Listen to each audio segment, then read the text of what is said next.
largest news team on the Central Coast with important local coverage. This is KCOY 12 Central Coast News at 6 o'clock.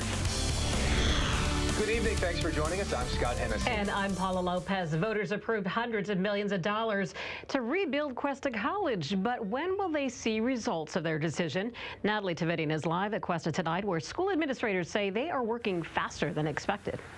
Paula and Scott, that is right. I did talk to some school officials today, and they tell me that they're at least 9 months ahead of time. And that's because they started doing a lot of their planning before taxpayers approved the bond back in November. We want to show you some of where that money will go. Now, it was back in October, I took a tour of some of the buildings and to see where these funds would go if approved. Now that it is approved, this is where they tell us it's going to go. So we climbed several rooftops, and school officials showed us rusting heating and air conditioning systems, rooftops falling apart, a swimming pool that could actually soon be out of service, and the school says people should see construction begin in the next few months.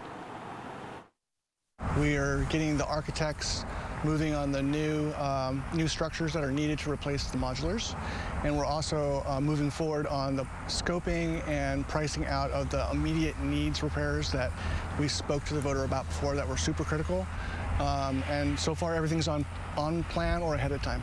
So tomorrow night, the Cuesta Board of Trustees, they'll meet and they'll be reviewing and approving contracts for architects and for construction managers. So this needs to happen for them to keep the projects moving. I'm told that the Board of Trustees is discussing 6 different agreements. Now, the school tells me that in the next month or so, you'll actually see a big sign at the entrance on both their campuses saying that thanking the voters for approving the bond. Live in San Luis Obispo, Natalie Tavidian, KCOY 12 Central Coast News. All right, encouraging news. Thank you, Natalie.